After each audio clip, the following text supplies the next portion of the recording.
gostariam de ter. Você tocou num ponto aí, até de uma questão que eu queria fazer para você. Você falou dessa questão aí da Europa. Ultimamente as pessoas também estão querendo saber, parece que um pouco mais, né, sobre como fazer investimentos lá na Europa. Você acha que é uma boa oportunidade também de diversificação para os investidores que querem internacionalizar seu portfólio? Porque muitas vezes a gente acaba falando o exterior e vem só Estados Unidos, enfim. Eu queria que falasse um pouquinho mais sobre a Europa também. O que você avalia? Não, com certeza, Paula. Inclusive, eu acabei de sair de uma live que estava comentando sobre a Europa também.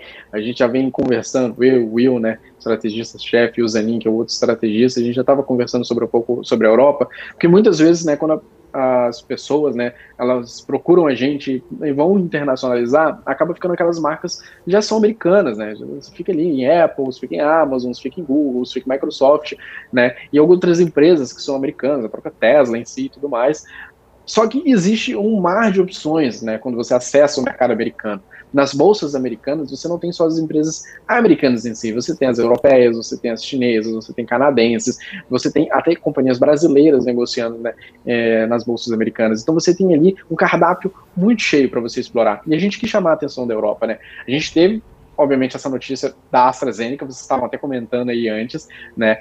E essa questão, ela deixa um pouco mais delicada a visão em relação à Europa, porque você tem os principais países europeus, né, agora abdicando da vacinação em pandemia ainda, né? A Alemanha, a França, a Itália, são os principais países, até a Espanha, os principais países ali que compõem a zona do euro, são fortes, né? Também abdicando disso é um pouco complicado, porque a própria zona do euro está um pouco para trás em relação à vacinação. Mas olhando para as empresas da Europa, a gente tem muitas companhias boas. A Spotify é europeia, tem Luxemburgo, comentei sobre ela, é uma companhia que continua crescendo ainda no número de assinantes. A gente tem a Century de TI e tecnologia, que atende diversos setores, está em mais de 50 países, também muito grande. A gente tem a Digel também, né, que é uma companhia de destilados, que vende a Guinness, vende Ciroc, vende Smirnoff, a Johnny Walker é deles também, tem marcas top of mind dentro do portfólio deles. E eu quis chamar a atenção que existem companhias, né, que são grandes e importantes, que são europeias, que negociam nas bolsas americanas, e você pode ter acesso a isso. Mas eu acho que para o investidor o melhor acesso é o ETF, tá? Então, se o investidor, né, entra no FAZ, que é da Eurostoxx, né, ou entra no VGK, que pega a FTSE, né, 100 ali, tem mais de 1.200 empresas, né, você tem uma exposição em diversos países diferentes, eu acho que fica melhor, fica mais completo para o investidor. O Breno, tem uma pergunta aqui no nosso chat aqui, do Alexandre. Ele pergunta quais seriam as apostas, então, para investimentos em solo americano hoje, se você pudesse falar para ele aí. E tem muita gente perguntando também sobre BDRs, se são boas opções. Aí eu já emendaria uma pergunta aí junto com a outra, para você comentar também sobre isso. Tudo bem. Acho que primeiramente pedir desculpa, eu não sei se está chegando o áudio, porque eu ainda estou de home office, né? Minha rua é só residencial e o pessoal está fazendo obra aqui. Então, provavelmente deve estar entrando áudio. Em relação à oportunidade dos Estados Unidos, a gente tem uma seleção Avenue, tá? Então, para quem não sabe, se você abrir a conta de graça, é super fácil, super rápido, não precisa mandar dinheiro também depois, se você não quiser, você já vai ter acesso à seleção Avenue. A gente tem 7 ideias de investimento lá e mais de 30, são 35 ativos, na verdade. São 7 ideias e 35 ativos, 5 ativos para cada ideia.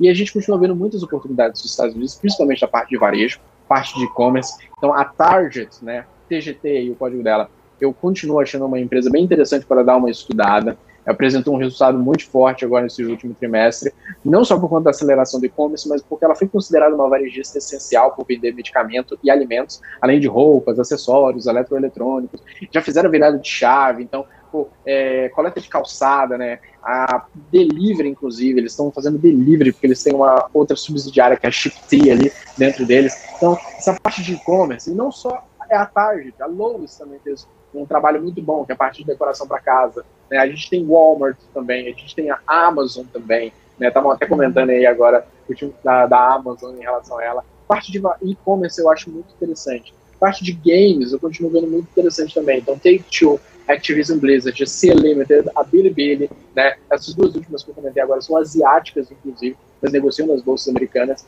Eu acho que é um setor muito interessante, vai continuar com a tendência boa, por causa da virada, né, de console do PS5 e do Xbox. Então, acho que continua aí com uma tendência favorável para os próximos trimestres, para os próximos anos.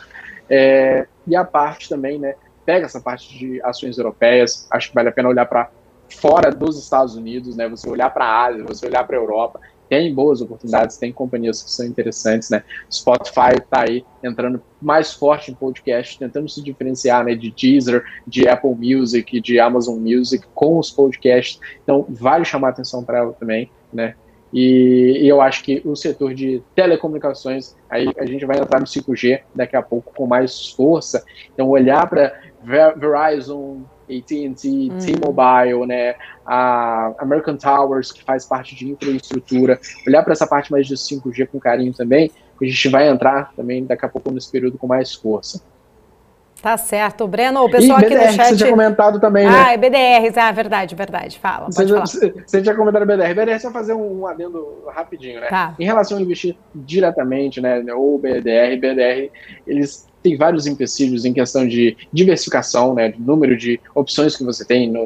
Só na Avenue a gente tem mais de 6 mil ativos hoje, junto com a Apex, que é a nossa nova clearing. Então você tem mais de 6 mil ativos, o BDR você já deve estar com um pouco mais de 500, só que se você começar a filtrar por liquidez, você vai ver que são muito menos, né? Aquelas que você consegue realmente comprar e não ter dificuldade depois para vender, não ter aquele spread, né, entre o comprador e o vendedor ser muito alto, a diferença entre o preço que o cara está querendo comprar e o preço que o cara está querendo vender. Ao mesmo tempo, quando você vai receber um dividendo, né, no BDR, você é taxado ali em até 5%, né, por conta da depositária. A depositária, até ela te passar também, tem um período, você não recebe no mesmo dia que se você estivesse investindo, né, na ação americana diretamente. Você ainda tem um tempo, tem um período ali para a depositária te passar, e nesse meio tempo, o câmbio está rolando. Então você pode receber um pouco menos ou um pouco a mais, e isso vai depender do câmbio também, né? Então, questão de liquidez, questão de dividendos, né, questão de empresas a mais para você ter também ali, né, de diversificação de portfólio,